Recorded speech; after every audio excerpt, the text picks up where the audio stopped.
ഈ നാളുകളിലൊക്കെ നമ്മൾ mobile phone ഉപയോഗിക്കുമ്പോൾ നമുക്ക് പലപ്പോഴും നമ്മൾ ഒരു കാര്യം, ഫോണിന് റേഞ്ച് കുറവാണ് അല്ലേ, നമ്മൾ പറയാം ഞാൻ അങ്ങോട്ടൊന്ന് മാറി നിൽക്കട്ടെ, ഇവിടെ റേഞ്ച് കുറവാണ്. നമ്മൾ ദൈവവുമായുള്ള നമ്മളുടെ ഇടപെടലിൽ ആത്മീയ മേഖലയിൽ നമുക്കും അതുപോലെ പലപ്പോഴും ദൈവത്തിൻ്റെ നമ്മൾ പ്രാർത്ഥിക്കുന്നുണ്ട്, നമ്മൾ പ്രാർത്ഥന നല്ലതായിട്ട് നടത്തുന്നുണ്ട്, പക്ഷേ ദൈവസന്നിധിയിൽ പലപ്പോഴും ഇത് എത്താറില്ല. കാരണം മൊബൈൽ ഫോണിൻ്റെ റേഞ്ച് പോലെ ദൈവത്തിൻ്റെ റേഞ്ചാണ് നമ്മുടെ ഉള്ളിലുള്ള സ്നേഹം, ദൈവവുമായിട്ടുള്ള സ്നേഹം, പിന്നെ പരസ്നേഹം. നമ്മുടെ അല്ലെങ്കിൽ ബാറ്ററിയുടെ ചാർജ് പോലെയാണ്. നമ്മുടെ ഉള്ളിൽ സ്നേഹം ഉണ്ടെങ്കിൽ നല്ല ചാർജാണ്, അല്ലെങ്കിൽ നല്ല റേഞ്ചാണ്. ഇന്ന് ആഗോള സഭയിൽ പരിശുദ്ധ കുർബാനയുടെ തിരുവചനങ്ങളിലൊക്കെ പരിശുദ്ധാത്മാവ് നമ്മോട് പറയാൻ ആഗ്രഹിക്കുന്നത് എത്രമാത്രം അല്ലേ, നമ്മൾ എത്രമാത്രം ബലികൾ അർപ്പിച്ചു ഈ ജീവിതത്തിന് ഇതിനിടയിൽ. പക്ഷെ പലതും ദൈവസന്നിധിയിൽ എത്തിയിട്ടില്ല. നമ്മുടെ പ്രിയപ്പെട്ടവർക്കും മരിച്ചുപോയവർക്കും ബന്ധുക്കൾക്കും പല നിയോഗങ്ങൾക്കൊക്കെ വേണ്ടി നമ്മൾ അനേകം ബലികൾ അർപ്പിച്ചിട്ടുണ്ട്. പക്ഷെ അതൊന്നും ദൈവസന്നിധിയിൽ എല്ലാം ഒന്നും എത്തിയിട്ടില്ല എന്ന് ഒന്നുകൂടെ ചിന്തിക്കാൻ. നമ്മുടെ റേഞ്ച് ഉണ്ടോ, നമ്മുടെ ബാറ്ററിക്ക് ചാർജ് ഉണ്ടോ, അല്ലെങ്കിൽ നമ്മുടെ ഉള്ളിൽ സ്നേഹമുണ്ടോ? സ്നേഹത്തിൻ്റെ നിറവിലാണ് എല്ലാം. സ്നേഹമായിരിക്കട്ടെ നിങ്ങളുടെ ലക്ഷ്യം, സ്നേഹം എല്ലാത്തിനും ഉപരിയാണ് എന്നൊക്കെ പലപ്പോഴും നമ്മൾ കേട്ടിട്ടുണ്ട്. നമ്മളിന്ന് തിരുവചനത്തിൻ്റെ അന്നത്തെ കുർബാനയുടെ ഭാഗമല്ലെങ്കിൽ ഒരു ചിന്ത നമുക്കറിയാം. ഉൽപ്പത്തിയിൽ നമ്മൾ വായിക്കുന്നുണ്ട് 4-ാമത്തെ അധ്യായത്തിൽ ആദമൻ്റെയും ഹവ്വായുടെയും മക്കളായ കായേനും ആബേലും. അവിടെ സംഭവം ഉണ്ടല്ലോ, ആബേൽ ഇളയവനായ ആബേൽ ആട്ടിടയനും കായേൻ കൃഷിക്കാരനുമായിരുന്നു. ഒരിക്കൽ കായേൻ തൻ്റെ വിളവിൻ്റെ ഒരു ഭാഗം കർത്താവിന് ഒരു ബലിയർപ്പിക്കുകയാണ്. കായേൻ തൻ്റെ വിളവിൻ്റെ ഒരു ഭാഗം കർത്താവിന് കാഴ്ച സമർപ്പിച്ചു. ആബേൽ തൻ്റെ ആട്ടിൻകൂട്ടത്തിലെ കടിഞ്ഞൂൽ കുഞ്ഞുങ്ങളെ എടുത്ത് അവയുടെ കൊഴുപ്പുള്ള ഭാഗങ്ങൾ അവിടത്തേക്ക് കാഴ്ചവെച്ചു. കൊഴുപ്പുള്ളത് എന്നാൽ ഇഷ്ടപ്പെട്ട നമുക്കല്ലേ, കൊഴുപ്പുള്ളത്, മനുഷ്യമായി നമ്മൾ ഇഷ്ടപ്പെടുന്ന കൊഴുപ്പുള്ള നല്ല ഭാഗം ആബേലിന് ഏറ്റവും ഇഷ്ടപ്പെട്ടതായിരുന്നു. പക്ഷെ അത് ദൈവത്തിന് കാഴ്ചവെച്ചു. ഓർത്ത് നോക്കണം. അപ്പം നമുക്ക് ഏറ്റവും ഇഷ്ടമായിട്ടുള്ളത് ദൈവത്തിന് കൊടുക്കുക. അവിടെയാണ് സംഭവം. അതായത് ആബേൽ തൻ്റെ ആട്ടിൻകൂട്ടത്തിലെ കടിഞ്ഞൂൽ കുഞ്ഞുങ്ങൾ അതിൽ എടുത്ത് അവയുടെ കൊഴുപ്പുള്ള ഭാഗങ്ങൾ ദൈവത്തിന് കാഴ്ചവെച്ചു. ആബേലിലും അവിടുത്തെ കാഴ്ചവസ്തുക്കളിലും അവിടുന്ന് പ്രസാദിച്ചു. കാരണം സ്നേഹത്തോടെയുള്ള ഒരു ബലിയർപ്പണമായിരുന്നു. ഹൃദയം നിറഞ്ഞ് എനിക്ക് ഏറ്റവും ഇഷ്ടപ്പെട്ടത്, കാരണം ഹൃദയം തുറന്ന് സ്നേഹിച്ചത് ദൈവത്തിന് കൊടുക്കുകയാണ്. ആ ബലിവിൽ ദൈവം പ്രസാദിച്ചു. എന്നാൽ കായേനിലും അവൻ്റെ കാഴ്ചവസ്തുക്കളിലും അവിടുന്ന് പ്രസാദിച്ചില്ല.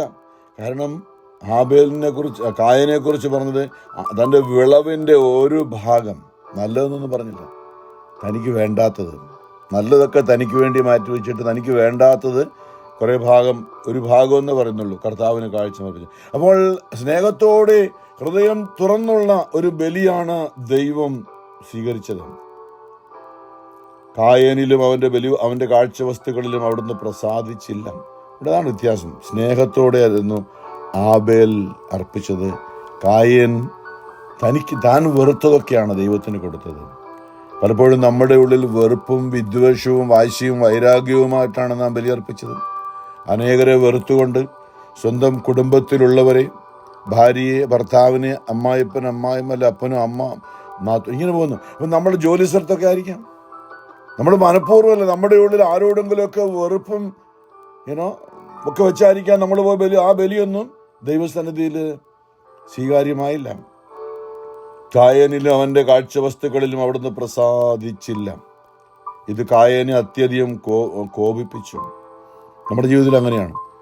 നമ്മുടെ കാര്യങ്ങളൊക്കെ നടക്കാതെ പിന്നെ നമ്മൾ ദൈവത്തോട് ദേഷ്യം, എല്ലാവരോടും ദേഷ്യം, നമ്മളോട് തന്നെ ദേഷ്യം, ഇന്നലെ ചിന്തിച്ച പോലെ നിരാശ എന്നൊക്കെ നമ്മുടെ ഉള്ളിൽ കയറും പിന്നീട്. അപ്പോൾ ദൈവം എന്നിട്ട് നമ്മളോട് ഇടപെടുന്നുണ്ട്. ദൈവം കായേൻ ഇങ്ങനെ ദൈവത്തിന് പ്രീതികരമല്ലാത്തൊരു ബലി അർപ്പിച്ചെങ്കിലും അവൻ അത്യധികം കോപിച്ചു കായേന്. അവൻ്റെ മുഖം കറുത്തു. കാരണം എന്താ? ദൈവത്തിന് എന്നോട് ഇഷ്ടമല്ല, ഞാൻ ചെയ്യുന്നത് ദൈവത്തിന് സ്വീകാര്യമല്ല, അല്ലെ എൻ്റെ പ്രാർത്ഥന ദൈവം കേൾക്കുന്നില്ല എന്ന് പറഞ്ഞ് നീ പള്ളിയിൽ പോയിട്ട് കാര്യമൊന്നുമില്ല, ഒരു പണിയൊന്നുമില്ല. കുമ്പസാരിക്കാൻ പോയിട്ടും കാര്യമൊന്നുമില്ല, ധ്യാനം കൂടാൻ പോയിട്ടും കാര്യമൊന്നുമില്ല. മുഖം കറുത്തു. കർത്താവ് കായനോട് ചോദിച്ചു, ഇങ്ങനെ മുഖം കറുത്തിരിക്കുന്ന നമ്മളോട്, അല്ലെ ദൈവത്തിൽ നിന്ന് മാറി നിൽക്കുന്ന നമ്മോട് ദൈവം നിരന്തരം ഇടപെടുന്നുണ്ട്. നമ്മളത് ശ്രദ്ധിക്കാതെ പോവുകയാണ്. പലപ്പോഴും നമ്മൾ വിചാരം ദൈവം നമ്മളെ തള്ളുക. ഞാൻ നിന്നെ ഒരു വിധത്തിലും, എബ്രായർ 13 പറയുന്നത്, ഞാൻ നിന്നെ ഒരു വിധത്തിലും അവഗണിക്കുകയോ ഉപേക്ഷിക്കുകയില്ല. ഈ ബലി ദൈവത്തിന് സ്വീകാര്യമായില്ല. പക്ഷെ ദൈവം നമ്മളോട് കരുണ കാണിക്കാൻ ശ്രമിക്കുന്ന ഒരു ദൈവമാണ്. നമ്മളെ കൈവിടുന്നില്ല ദൈവം. പക്ഷെ നമ്മളാണ് നമ്മുടെ സ്നേഹമില്ലാത്ത ബലിയർപ്പിച്ച്, അല്ലെങ്കിൽ നമ്മുടെ ഉള്ളിലെ വാശിയും വൈരാഗ്യവും ഒക്കെ ആയിട്ട് ദൈവത്തോടും മറ്റുള്ളവരോടൊക്കെ മത്സരിച്ച് നമ്മൾ മുമ്പോട്ട് പോകുമ്പോൾ ദൈവം നമ്മളെ അന്വേഷിക്കുന്നുണ്ട്. ദൈവം കായനോട് ചോദിച്ചു, നീ കോപിച്ചിരിക്കുന്നത് എന്തുകൊണ്ട്? നിന്റെ മുഖം വാടിയിരിക്കുന്നത് എന്തുകൊണ്ട്? ഉചിതമായി പ്രവർത്തിച്ചാൽ നീയും സ്വീകാര്യനാവുകയില്ലേ? നല്ലത് ചെയ്യുന്നില്ലെങ്കിൽ പാപം വാതിക്കൽ തന്നെ പതിയിരുപ്പുണ്ടെന്ന് ഓർക്കണം. പാപം എന്ന് പറയുന്നത് ഇവിടെയും റോമർ 7 നമ്മൾ ചിന്തിച്ചോ, എൻ്റെ ഉള്ളിൽ കുടികൊള്ളുന്ന പാപമാണ് എന്നെ കൊണ്ട് തിന്മ ചെയ്യിക്കുന്നത്, അല്ലെങ്കിൽ ഇങ്ങനെ ദേഷ്യം പിടിപ്പിക്കുന്നത്. ഒരു നൗണായിട്ടാണ്, ഒരു പ്രവൃത്തിയായിട്ട്, നൗണായിട്ടാണ്, ഒരു പേഴ്സണാലിറ്റി ആയിട്ടാണ് ഈ പാപത്തെ അവിടെ അന്ന് പൗലോസ് കാണിക്കുന്നത്. ഇവിടെ ദൈവമായ കർത്താവും കായനോട് പറഞ്ഞതാണ്, നീ ഉചിതമായി ഇതാ നല്ലത് ചെയ്യുന്നില്ലെങ്കിൽ പാപം വാതിക്കൽ തന്നെ പതിയിരിപ്പുണ്ട്. എന്നാൽ നമ്മളെ കൊണ്ട് പാപം ചെയ്യിക്കുന്ന ദുഷ്ട നമ്മളെ വീഴ്ത്താനായിട്ട് നമ്മുടെ പുറത്തേക്ക് എന്നുള്ള ദൈവത്തിൻ്റെ സംരക്ഷണം, ദൈവവചനം, അല്ലേ? പലപ്പോഴും വീടിൻ്റെ കട്ടിലപ്പടിമേൽ വചനങ്ങളൊക്കെ എഴുതി വെക്കുക എന്നാണ്. അപ്പം നമ്മൾ വചനം വിട്ട് പുറത്തേക്ക് ഇറങ്ങിയാൽ, വചനം പാലിക്കുന്നില്ലെങ്കിൽ, നമ്മൾ വചനം തെറ്റിക്കുമ്പോൾ നമ്മുടെ മേൽ ചാടിക്കയറാൻ, അല്ലെ? എഫേസ്യർ 4:26 കോപിച്ചുകൊള്ളുക, ദേഷ്യപ്പെടാം, കുഴപ്പമൊന്നുമില്ല, എന്നാൽ നീ പാപം ചെയ്യരുത്. സൂര്യാസ്തമയം വരെ നിന്റെ കോപം നീണ്ടുപോകാതിരിക്കട്ടെ. സാത്താന് നീ അവസരം കൊടുക്കരുത്. അപ്പോൾ ഈ പാപം എന്ന് പറയുന്നത് സാത്താൻ തന്നെയാണെന്നാണ് അവിടെ പറഞ്ഞത്. സാത്താൻ നിന്റെ മേൽ ശ്രദ്ധ വച്ചിരിക്കുന്നു. സാത്താൻ നിന്റെ ഉള്ളിൽ കയറാതിരിക്കാൻ ശ്രദ്ധിക്കുക എന്നാണ്.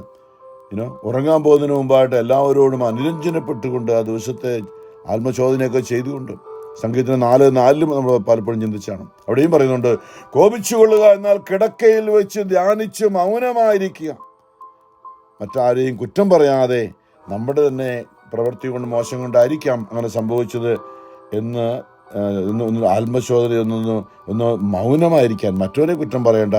ദൈവമേ, എനിക്ക് തെറ്റിപ്പോയി, എൻ്റേതാണ്, മറ്റാരെയും കുറ്റം പറയാൻ മൗനമായിരിക്കുക. പാപം വാതിക്കൽ തന്നെ അത് നിന്നിൽ താല്പര്യം വെച്ചിരിക്കുന്നു. അത് നമ്മളിൽ പാപം, അല്ലെ സാത്താൻ നമ്മളെ കീഴടക്കാൻ വേണ്ടി, പത്രോസ്ലിയ പറയുന്നത്, ആരെ വിഴുങ്ങണമെന്ന് നോക്കണം, അലറിപ്പായുന്ന സിംഹത്തെ പോലെ സാത്താൻ ചുറ്റിത്തിരിഞ്ഞ് കിടക്കുന്നു. ആയാൽ നിങ്ങൾ വിശ്വാസത്തിൽ ഉറച്ചു നിന്ന് അതിനെ എതിർക്കുവിൻ. വിശ്വാസത്തിൽ ഉറച്ചു നിൽക്കാന്ന് പറഞ്ഞാൽ ദൈവവചനം അല്ലെ? സ്നേഹം നിറയട്ടെ നമ്മുടെ ഉള്ളിൽ, ദൈവസ്നേഹവും പരസ്നേഹവും ഉണ്ടായിരിക്കുന്നതാണ് വിശ്വാസത്തിന്റെ പൂർണ്ണത. നിന്നിൽ വിശ്വാസത്തിൽ, യാക്കോബ് പറഞ്ഞില്ലേ, നിങ്ങൾ വിശ്വാസത്തിൽ നിന്ന് ഉറച്ചു നിന്നുകൊണ്ട് പിശാചിനെ എതിർക്കുവിൻ.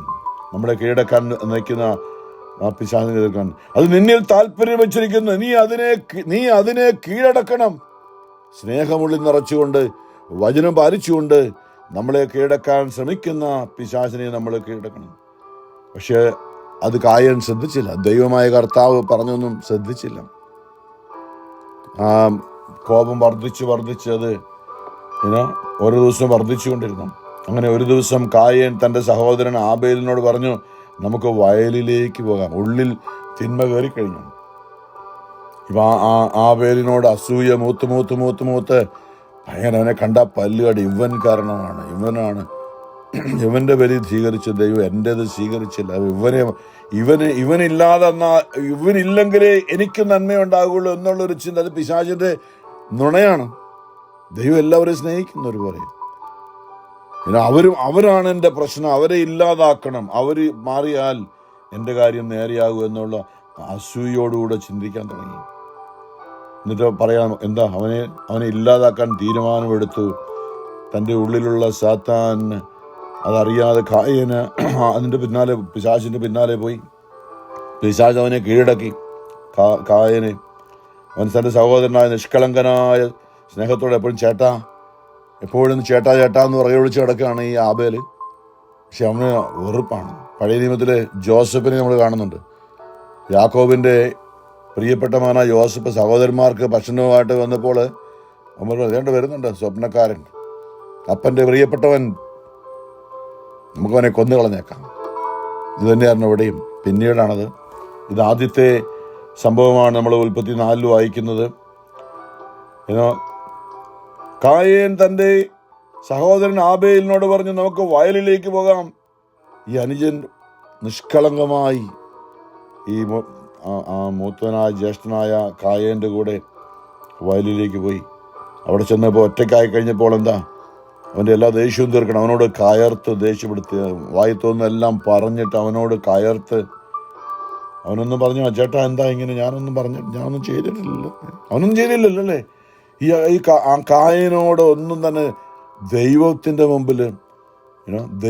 മുമ്പിൽ കായൻ ബലിയർപ്പിച്ചതാണ് കുഴപ്പമായത്. അവിടെ തിന്മ ഉള്ളിൽ കയറിയിട്ട് നിഷ്കളങ്കനായ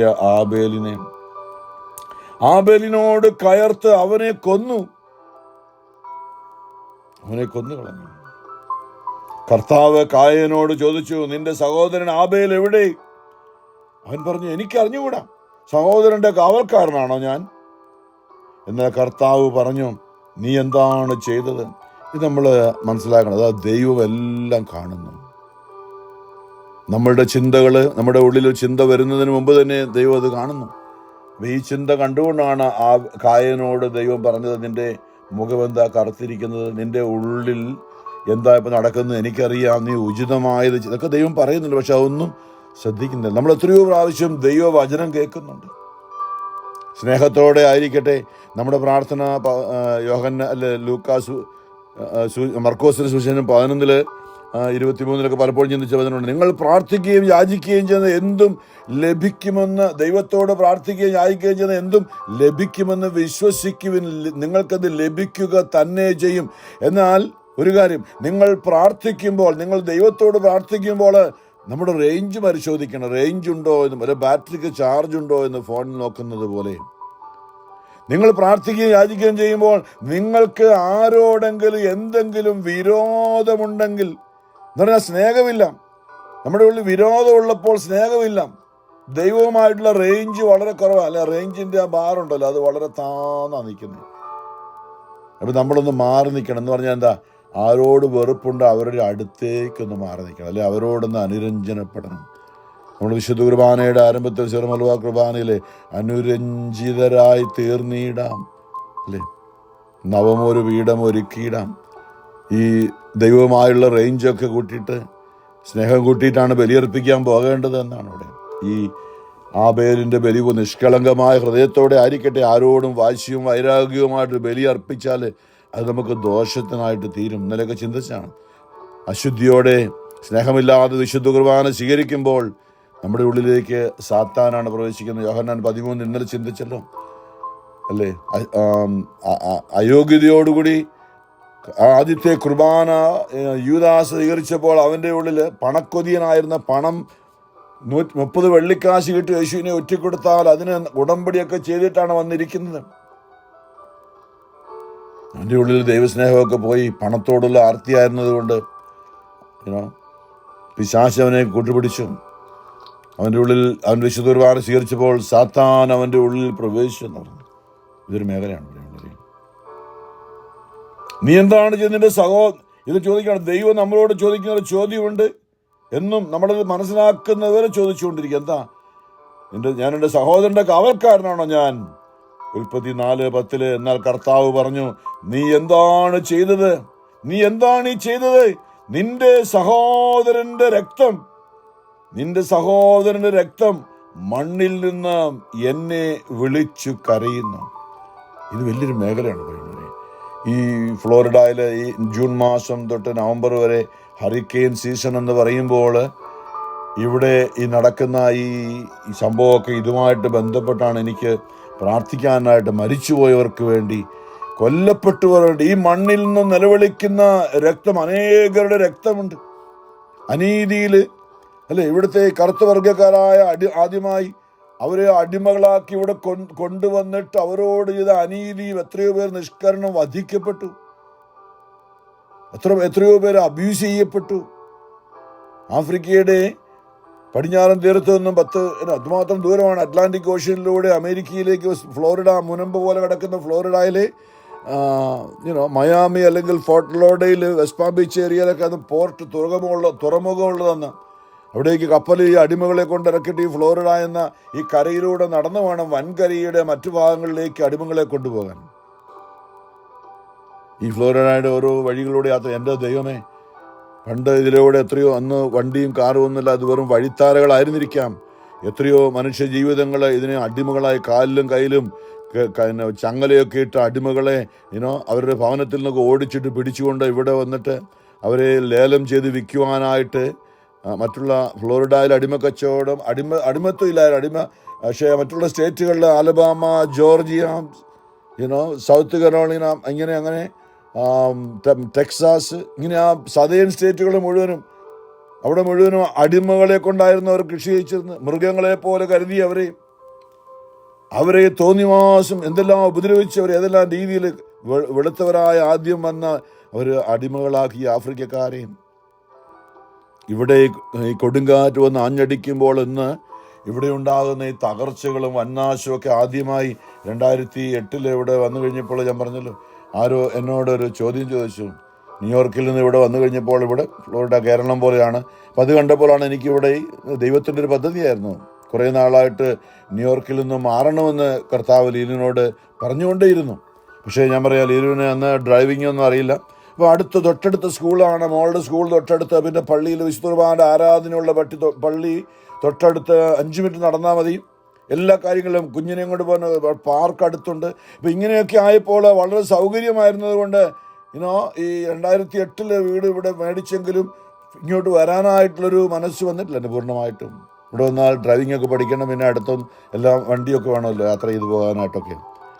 അതുകൊണ്ട് പറയുമ്പോഴേയും അവിടെ ആ സമയത്താണ് ഫ്ലോറിഡയിലേക്ക് അങ്ങനെ വീട് മേടിച്ചു കഴിഞ്ഞപ്പോൾ തന്നെ ഒരാൾ എന്നോട് ചോദിച്ചു, എന്നാ ബ്രദറെ, പ്രാർത്ഥിച്ചു നോക്കാതെയാണോ ഫ്ലോറിഡയിൽ, ഈ സദേൺ ഫ്ലോറിഡയിൽ ഇത്രയും കൊടുങ്കാറ്റ് എല്ലാ വർഷവും ആഞ്ഞടിക്കുന്ന, എല്ലാം 100-150 മൈൽ സ്പീഡിലാണ് കാറ്റെന്ന് ആഞ്ഞടിക്കുക, വീടിൻ്റെ റൂഫൊക്കെ പൊക്കിക്കൊണ്ട് പോകുന്ന അത്ര ശക്തമായ കാറ്റാണ്. എന്താ പ്രാർത്ഥിച്ചു നോക്കാതെയാണോ ഇവിടെ വീട് മേടിച്ചെന്നൊരു ചോദ്യം ചോദിച്ചപ്പോൾ ഞാൻ അതിനെ പറ്റി അതിവിടെ അറിയില്ല ഇങ്ങനെയുള്ള സംഭവം, ശരിക്കും അതേക്കുറിച്ച് ചിന്തിച്ചിട്ടില്ല പണ്ടൊന്നും. അപ്പോഴാണ് മനസ്സിലായി, എനിക്ക് നല്ലതായിട്ട് അറിയാം, ദൈവം ഒരിക്കലും നമ്മളെ കൊണ്ടൊരു അബദ്ധം ചെയ്യിക്കില്ല. കാരണം ദൈവത്തിന് എന്തോ ഒരു ഉദ്ദേശമുണ്ട്. അപ്പോൾ അതിന് പിന്നാലെ അതിൻ്റെ കാര്യങ്ങളെക്കുറിച്ചൊക്കെ ചിന്തിക്കാനും ധ്യാനിക്കാനും പഠിക്കാനും തുടങ്ങി. ഈ ആഫ്രിക്കയിൽ അടിമത്തത്തെക്കുറിച്ചും എന്താ നടക്കുന്നതിനെക്കുറിച്ചും പിന്നെ ഈ കൊല്ലപ്പെട്ട ആത്മാക്കളുടെ ആ മേഖലയെക്കുറിച്ചൊക്കെ നമ്മൾ പല രീതിയിൽ പല കാര്യങ്ങളൊക്കെയും മനസ്സിലാക്കി കഴിഞ്ഞപ്പോൾ മനസ്സിലായി, ഈ ദേശത്തിന് വേണ്ടി പ്രാർത്ഥിക്കാനായിട്ട് ജെറമ്യായിലൂടെ പറഞ്ഞൊരു വചനമുണ്ട്. ജെറമ്യ 3-ാം തോന്നുന്നു, അവിടെ പറയുന്നുണ്ട്, ഞാൻ നിങ്ങളെ അടിമകളായി അയച്ചിരിക്കുന്ന ദേശത്തിൻ്റെ സുസ്ഥിതിക്ക് വേണ്ടി നിങ്ങൾ യത്നിക്കണം. ഞാൻ നിങ്ങളെ അടിമകളായി എന്ന് പറയുമ്പോൾ നമ്മളിവിടെ അടിമകളെ പോലെയാണല്ലേ. നമ്മളിവിടെ ശരിക്കും ഹാർഡ് വർക്ക് ചെയ്ത് വേണം നമുക്ക് നമ്മുടെ കാര്യങ്ങളൊക്കെ നേടാൻ. എളുപ്പമൊന്നുമല്ല നാട്ടിലെ പോലെ അല്ലേ. നാട്ടിലൊക്കെ വളരെ എളുപ്പമായിരുന്നു എല്ലാം, നമുക്കെല്ലാം വളരെ എളുപ്പമായിരുന്നു. എന്നാൽ ഇവിടെ അത്രയെല്ലാം നമ്മുടെ ശരിക്കും ഹാർഡ് വർക്ക് ചെയ്യണം, എന്നാലേ കിട്ടുള്ളൂ. ഞാൻ നിങ്ങളെ അടിമകളായി അയച്ചിരിക്കുന്ന ദേശത്തിനു വേണ്ടി നിങ്ങൾ യത്നിക്കണം. ആ ദേശത്തിനു വേണ്ടി നിങ്ങളെ കർത്താവിനോട് പ്രാർത്ഥിക്കണം. മൂന്നിലാണെന്ന് അറിയാം, നോക്കാം പിന്നീട്. അപ്പം അവിടെ നമ്മളെ ദൈവം അയച്ചിരിക്കുന്ന ഒരു ദേശത്ത്, ആ ദേശത്തിന്റെ സുസ്ഥിതിക്ക് വേണ്ടി യത്നിക്കാൻ, ആ ദേശത്തിന് വേണ്ടി കർത്താവിനോട് പ്രാർത്ഥിക്കുവാനുമാണ് നമ്മൾ അയക്കപ്പെട്ടിരിക്കുന്നത്. നമ്മളിപ്പോൾ എവിടെയാണെങ്കിലും, ഇപ്പോൾ ഈ വചനം കേൾക്കുമ്പോൾ നമ്മൾ എവിടെയാണോ നമ്മുടെ ജന്മദേശമൊക്കെ വിട്ട് നമ്മൾ വേറെ സ്ഥലത്ത്, അവിടെ ആ ദേശത്തെ ദൈവം ഒരു വിശ്വാസി എന്ന നിലയിൽ, ഒരു ക്രിസ്ത്യാനി എന്ന നിലയിൽ ആ ദേശത്തിനു വേണ്ടി പ്രാർത്ഥിക്കാനുള്ള നിങ്ങളുടെ നന്മ ആ ദേശത്തിൻ്റെ നന്മയെ ആശ്രയിച്ചാണ് ഇരിക്കുന്നതെന്ന് വചനം പറഞ്ഞു. ഉള്ളവരെയും അപ്പോൾ ഞാൻ പറഞ്ഞു വന്നതാണ്, ആ ദേശത്തിന് വേണ്ടി ശരിക്കും ഇതിനു വേണ്ടി പ്രാർത്ഥിക്കാനായിട്ടാണ്. അല്ലേ, മിക്കവാറും ഞങ്ങൾ ഡ്രൈവ് ചെയ്താൽ വന്നിരുന്നത് ന്യൂയോർക്കിൽ നിന്നും. അങ്ങനെ വെർജീനിയയിൽ നിന്നൊക്കെ കടന്ന് സൗത്തിൽ ഫ്ലോറിഡ അല്ലെങ്കിൽ southern North Carolina, South Carolina ഒക്കെ കടന്നു വന്ന് ജോർജിയയിൽ ഫ്ലോറിഡയിലേക്ക് കയറുന്നതിന് മുമ്പായിട്ട് ശരിക്കും കരുണയ്ക്ക് വേണ്ടി ദൈവം ഈ വഴിത്താരയിലൂടെയൊക്കെ അന്ന് എത്രയോ ജീവിതങ്ങളിൽ കണ്ണുനീര് വീണ്, എത്രയോ പേരുടെ രക്തം വീണ മണ്ണാണിത്. എത്രയോ പേരുടെ കണ്ണുനീര് കരുണയായിരിക്കണമേ. അവരെ പീഡിപ്പിച്ചവരെയും അവരെ പീഡിപ്പിക്കപ്പെട്ട മരിച്ചുപോയ എത്രയോ ജീവിതങ്ങളാണ്. ഈ ചോദ്യമാണ്, നിന്റെ സഹോദരന്റെ രക്തം മണ്ണിൽ നിന്ന് എന്നെ വിളിച്ചു കരയുന്നു. നിന്റെ കയ്യിൽ നിന്ന് നിന്റെ സഹോദരന്റെ രക്തം കുടിക്കാൻ വായ് പിളർന്ന ഭൂമിയിൽ നീ ശപിക്കപ്പെട്ടവനായിരിക്കും. ഈ ഭൂമിയിൽ മനുഷ്യവർഗം, നമ്മളിങ്ങനെ ചിന്തിക്കുമ്പോൾ മനുഷ്യവർഗം മുഴുവനും നമ്മുടെ സഹോദരങ്ങളാണ്. അങ്ങനെയുള്ള കുറേ മനുഷ്യരുടെ രക്തം വീണ മണ്ണിലാണ് ഞാൻ വന്ന് നല്ല വീടും അല്ലേ, നല്ല കാര്യങ്ങളൊക്കെ ആയിട്ട് ജീവിക്കാൻ ശ്രമിക്കുന്നത്. പക്ഷേ ഇവിടെ ഒരു ശാപഗ്രസ്തമായ ഒരവസ്ഥയുണ്ട്. അതിനുവേണ്ടി പ്രാർത്ഥിക്കുന്നില്ലെങ്കിൽ നമുക്കൊന്നും ശുഭമാകുകയില്ല എന്നാണ് ഇന്ന് നമ്മൾ ചിന്തിക്കേണ്ട ഒരു മേഖലയാണത്. എന്താ പറഞ്ഞത്? നീ കൃഷി ചെയ്യുമ്പോൾ മണ്ണ് നിനക്ക് ഫലം തരികയില്ല. നീ ഭൂമിയിൽ അലഞ്ഞു തിരിയുന്നവനായിരിക്കും. അല്ലേ, ബിസിനസ് ഒന്നും ചെയ്തിട്ട് ശരിയാകുന്നില്ല. നമ്മുടെ മക്കൾ പഠിക്കാൻ ഒന്ന് പോയിട്ട് ശരിയാകുന്നില്ല, അത് വഴി വേറെ പഠിക്കാൻ പോകുന്നു. ഇങ്ങനെ ഒന്നും ഉറപ്പാക്കാൻ പറ്റുന്നില്ല. അല്ലെ, വിവാഹം നടക്കുന്നില്ല. പല കാര്യങ്ങളും നമ്മൾ ചിന്തിക്കണം. നമ്മൾ ശരിക്കും അറിഞ്ഞ് കരുണയ്ക്ക് വേണ്ടി അല്ലെ, നമ്മൾ ഈ കരുണയുടെ പ്രാർത്ഥനയിൽ, പ്രത്യേകിച്ച് നമ്മുടെ 3-ാം മണിക്കൂറിലെ പ്രാർത്ഥനയൊക്കെയും ഒക്കെ കരുണയുടെ ദേശത്തിനു വേണ്ടി. പ്രിയമുള്ളവരെ, ഞാനിത് പറഞ്ഞു വരുന്നത്, ഈ ദേശത്തിനു വേണ്ടി കരഞ്ഞു പ്രാർത്ഥിക്കുമ്പോൾ മാത്രമാണ് നമുക്ക് സ്വസ്ഥതയുള്ളത്. എവിടെയാണെങ്കിലും സമാധാനമുണ്ട്. അല്ലേ, അത് ദൈവത്തെ അനുസരിക്കാൻ, ദൈവഹിതം അന്വേഷിക്കുവാനായിട്ടുള്ള ഒരു ദൗത്യം നമ്മളിലുണ്ട്. ഇന്ന് ബലിയർപ്പണത്തെ കുറിച്ചാണ് നമ്മൾ അർപ്പിക്കുന്ന പല ബലികളും. ആഗോള സഭയിൽ ഇന്ന് തിരുവചന സങ്കീർത്തനം 50 അവിടെ 8 ഇങ്ങനെ പറയുന്നുണ്ട്, നിന്റെ ബലികളെക്കുറിച്ച് ഞാൻ നിന്നെ ശാസിക്കുന്നില്ല.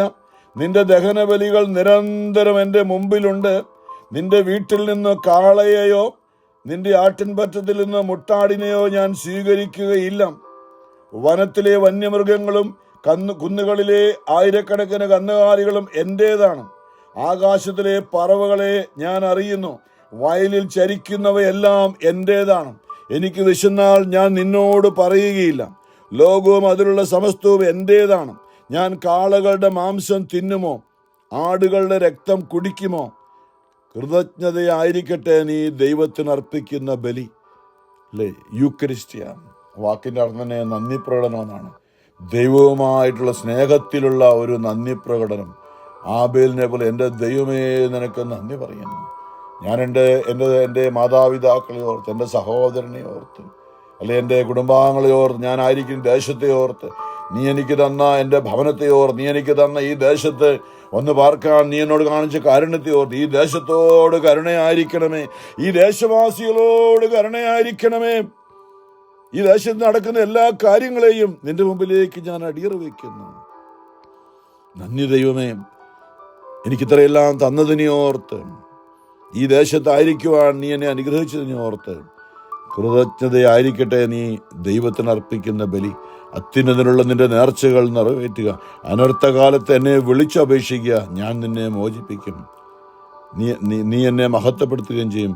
എന്നാൽ ദുഷ്ടനോട് ദൈവം പറയുന്നു, കായന്റെ സ്വഭാവമാണ്, എൻ്റെ നിയമങ്ങൾ ഉരുവിടാനോ എൻ്റെ ഉടമ്പടിയെക്കുറിച്ച് ഉരിയാടാനോ നിനക്ക് എന്ത് കാര്യം? നീ ശിക്ഷണത്തെ വെറുക്കുന്നു, എൻ്റെ വചനത്തെ നീ അവഗണിക്കുന്നു. കള്ളനെ കണ്ടാൽ നീ അവനോട് കൂട്ടുചേരും, വ്യഭിചാരികളോട് നീ ചങ്ങാത്തം കൂടുന്നു. നിന്റെ വായ നീ തിന്മയ്ക്ക് തുറന്നിട്ടിരിക്കുന്നു, നിന്റെ നാവ് വഞ്ചനയ്ക്ക് രൂപം നൽകുന്നു. നീ നിന്റെ സഹോദരന് എതിരായി സംസാരിച്ചു കൊണ്ടിരിക്കുന്നു. അതല്ലേ നമ്മുടെ നീ നിന്റെ സഹോദരനെതിരായി സംസാരിച്ചു കൊണ്ടിരിക്കുന്നു. സ്വന്തം സഹോദരനെ എതിരെ നീ അപവാദം പരത്തുന്നു. നീ ഇതെല്ലാം, കർത്താവ് പറയാണ് കേട്ടോ, നീ ഇതെല്ലാം ചെയ്തിട്ടും ഞാൻ മൗനം ദീക്ഷിച്ചു. കുറേ നാളായി ഞാൻ കേൾക്കുന്നു നീ ഇത് പറഞ്ഞുകൊണ്ടിരിക്കുന്നു. നിന്റെ സഹോദരനല്ലേ ഞാൻ എൻ്റെ മക്കളായി കാണുന്ന അനേകരുണ്ട്. നീ അവരെക്കുറിച്ച് ഈ പറയുന്നതും കുറ്റം പറയുന്നതും അവരെ വെറുപ്പോടെ അവർക്ക് സംസാരിക്കും ഞാൻ കുറേ നാളായിട്ട് കേട്ടുകൊണ്ടിരിക്കുകയാണ്. ദൈവമായ കർത്താവ് പറയാണ്, നീ ഇതെല്ലാം ചെയ്തിട്ടും ഞാൻ മൗനം ദീക്ഷിച്ചു. നിന്നെ പോലെയാണ് ഞാനുമെന്ന് നീ കരുതി. എന്നാൽ ഇപ്പോൾ ഞാൻ നിന്നെ ശാസിക്കുന്നു. ഞാൻ നിന്നെ വഴക്ക് പറയുന്നു. നീ കേൾക്കുന്നില്ല ഇത്രയും നാളായിട്ടും. ഞാൻ നിന്നെ ശാസിക്കുന്നു. നിന്റെ മുൻപിൽ നിന്റെ കുറ്റങ്ങൾ നിരത്തി വയ്ക്കുന്നു. ദൈവത്തെ മറക്കുന്നവരെ ഓർമ്മയിൽ ഇരിക്കട്ടെ, അല്ലെങ്കിൽ ഞാൻ നിങ്ങളെ ചീന്തിക്കളയും. രക്ഷിക്കാൻ ആരും ഉണ്ടായിരിക്കുകയില്ല. വീണ്ടും പറയാണ്, ബലിയായ കൃതജ്ഞത അർപ്പിക്കുന്നവൻ എന്നെ ബഹുമാനിക്കുന്നു. നേരായ മാർഗത്തിൽ ചരിക്കുന്നവന് ദൈവത്തിൻ്റെ രക്ഷ ഞാൻ കാണിച്ചു കൊടുക്കും.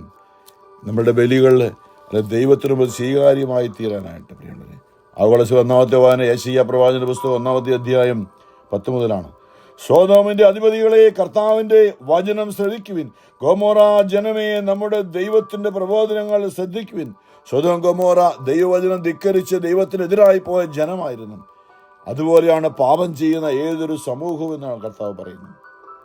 കർത്താവ് അരുളി ചെയ്യുന്നു, നിങ്ങളുടെ നിരവധിയായ ബലികൾ എനിക്ക് എന്തിന്? മുട്ടാടുകളെ കൊണ്ടുള്ള ദഹനബലികളും കൊഴുത്ത മൃഗങ്ങളുടെ മേധസ്സും എനിക്ക് മതിയായി. കാളകളുടെയോ ആട്ടിൻകൂട്ടങ്ങളുടെയോ മുട്ടാടിന്റെയോ രക്തം കൊണ്ട് ഞാൻ പ്രസാദിക്കുകയില്ല. എന്റെ സന്നിധിയിൽ വരാൻ, എന്റെ അങ്കണത്തിൽ കാലുകുത്താൻ ഇവ വേണമെന്ന് ആര് നിങ്ങളോട് പറഞ്ഞു? വ്യർത്ഥമായ കാഴ്ചകൾ ഇനിമേൽ അർപ്പിക്കരുത്. ധൂപം എനിക്ക് മ്ലേച്ഛ വസ്തുവാണ് എന്ന് പറഞ്ഞാൽ ഹൃദയത്തിൽ അശുദ്ധിയോടെ അർപ്പിക്കുന്ന ധൂപം. സഹോദരനെ വെറുത്തുകൊണ്ട്, സഹോദരിയെ വെറുത്തുകൊണ്ട് നമ്മൾ അർപ്പിക്കുന്ന പ്രാർത്ഥന മുഴുവനും നമുക്ക് എതിരായി വന്നുകൊണ്ടിരിക്കുകയാണ്. ദൈവം നമുക്ക് എതിരായി വ്യർത്ഥമായ കാഴ്ചകൾ അർപ്പിക്കരുത്. ധൂപം എനിക്ക് മ്ലേച്ഛ വസ്തുവാണ്. നിങ്ങളുടെ അമാവാസിയും സാപത്തും സമ്മേളനങ്ങളും, നമ്മുടെ പെരുന്നാളുകളൊക്കെ അല്ലേ, നമ്മളെന്നതല്ലേ സാപത്തും സമ്മേളനമൊക്കെ നമുക്കുള്ളത്. നമ്മൾ കർത്താവ് സന്തോഷിക്കുകയാണെന്ന് കരുതിയാണ് അതൊക്കെ നടത്തുന്നത്. നമ്മുടെ ഉള്ളിൽ സ്നേഹമില്ലാതെ ചെയ്യുന്ന ഒന്നും.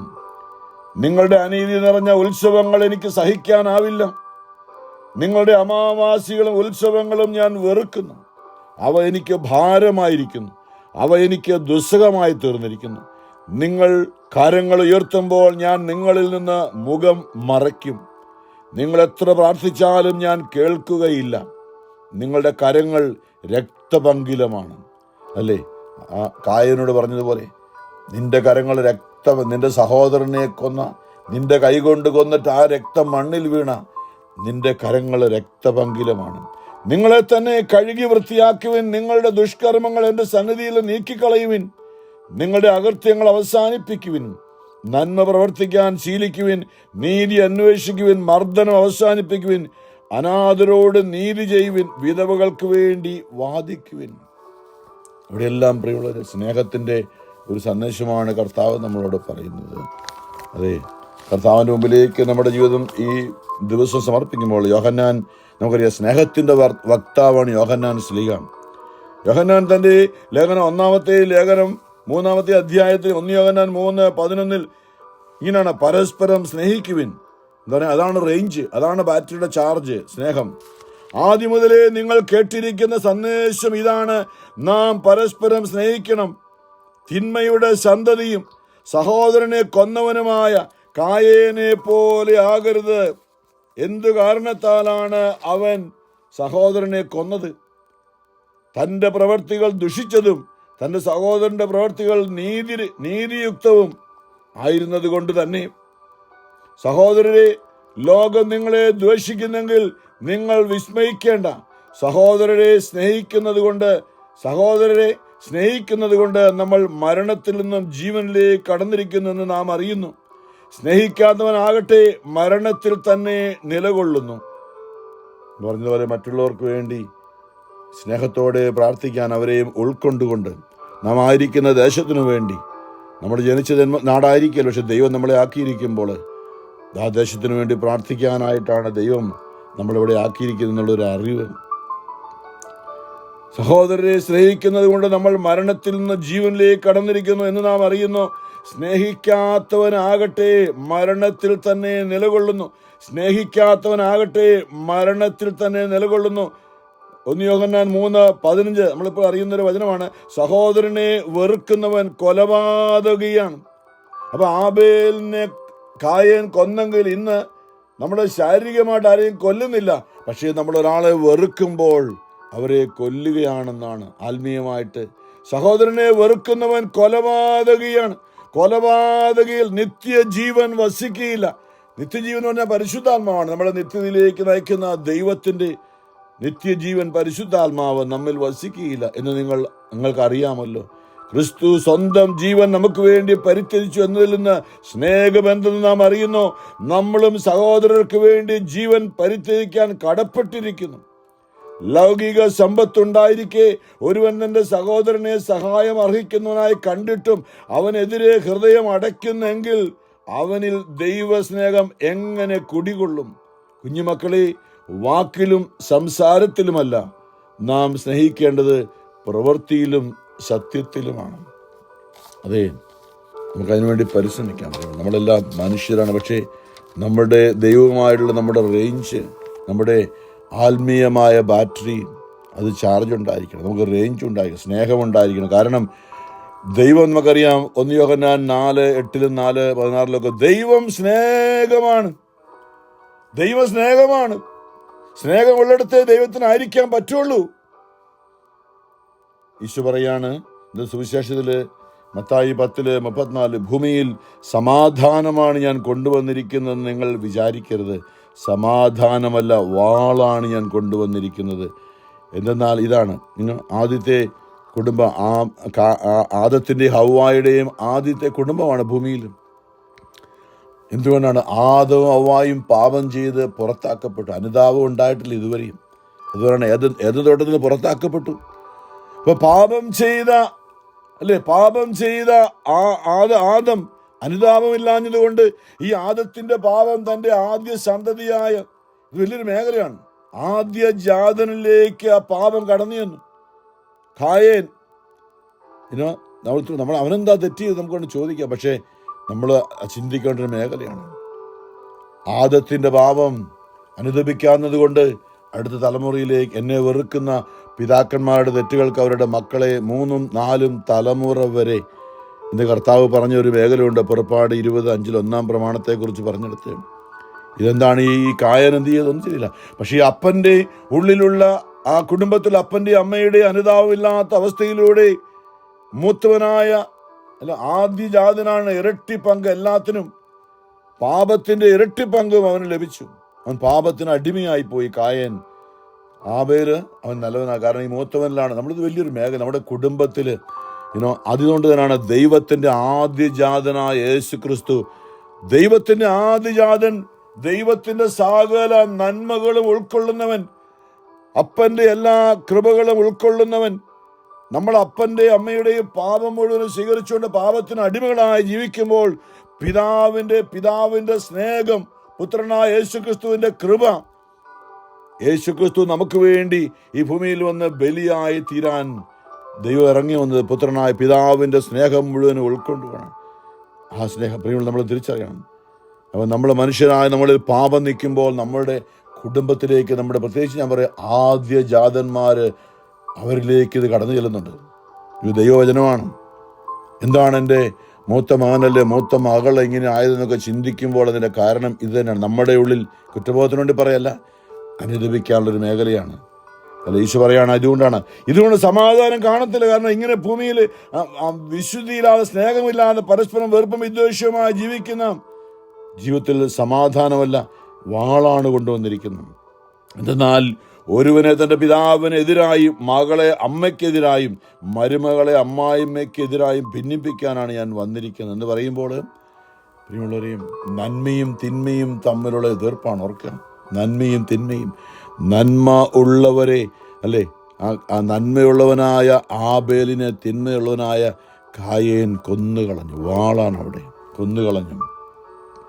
സ്വന്തം കുടുംബത്തിൽപ്പെട്ടവർ തന്നെ ആയിരിക്കും ഒരുവന്റെ ശത്രുക്കൾ. എന്നേക്കാൾ അധികം എന്ന് പറയണം, എന്നേക്കാൾ അധികം എന്ന് പറഞ്ഞാൽ ദൈവത്തെക്കാൾ അധികം പിതാവിനെയോ മാതാവിനെയോ സ്നേഹിക്കുന്നവൻ എനിക്ക് യോഗ്യനല്ല. എന്നേക്കാൾ അധികം പുത്രനെയോ പുത്രിയെയോ സ്നേഹിക്കുന്നവൻ എനിക്ക് യോഗ്യനല്ല. ഇതിന് കാരണം ഇതാണ്, നമ്മൾ പാപം നിൽക്കുമ്പോൾ, നമ്മൾ ദൈവത്തെ സ്നേഹിക്കുമ്പോൾ, ദൈവസ്നേഹം നമ്മളിൽ നിറയുമ്പോൾ, നമ്മുടെ മക്കളിലേക്ക് ദൈവസ്നേഹം കടന്നു ചെല്ലുമ്പോൾ അവരിൽ ഈ ആദിജാതന്റെ പാപത്തിന്റെ സ്വാധീനം വിട്ടുപോകും. കർത്താവായ യേശുക്രിസ്തുവിൽ നീ വിശ്വസിക്കുക, നീയും നിന്റെ കുടുംബവും രക്ഷ പ്രാപിക്കും. ഈശോ പറയാണ്, സ്വന്തം കുരിശ് എന്ന് പറഞ്ഞാൽ ഈ സഹനങ്ങളൊക്കെ ഉള്ളപ്പോൾ സ്വന്തം കുരിശുമെടുത്ത് എന്നെ അനുഗമിക്കാത്ത എനിക്ക് യോഗ്യനല്ല. സ്വന്തം ജീവൻ കണ്ടെത്തുന്ന ഭൂമിയിലെ സമ്പത്തും പ്രൗഢിയും അതൊക്കെ മതി, ദൈവത്തെ വേണ്ട. സ്വന്തം ജീവൻ കണ്ടെത്തുന്നവനെ നഷ്ടപ്പെടുത്തും. എന്നെ പ്രതി സ്വന്തം ജീവൻ നഷ്ടപ്പെടുത്തുന്നവൻ അത് കണ്ടെത്തും. എന്നെ പ്രതി അല്ലെ, കർത്താവിനെ പ്രതി ഈ ലോകത്തിന്റെ പാപം വേണ്ട, അശുദ്ധി വേണ്ട, പണമില്ലെങ്കിലും കുഴപ്പമില്ല, എനിക്ക് ദൈവത്തെ മതി എന്നുള്ള മനോഭാവത്തിൽ അനുതാപ മാനസാന്തരം. അവിടെയാണ് നമ്മുടെ കുടുംബത്തിന് കർത്താവായ യേശുക്രിസ്തുവിൽ നീ വിശ്വസിക്കുക, നീയും നിന്റെ കുടുംബവും രക്ഷ പ്രാപിക്കും. വിശുദ്ധ കുർബാനയിൽ ഇന്നും ജീവിക്കുന്നവനായ സ്നേഹം തന്നെയായി കുദാശയായി മാറിയ പരിശുദ്ധ പരമ ദിവ്യകാരുണ്യനാഥനായ ഈശോയ്ക്ക് എന്നേരവും ആരാധനയും സ്തുതിയും പുകഴ്ചയും ഉണ്ടായിരിക്കട്ടെ. ആമേൻ.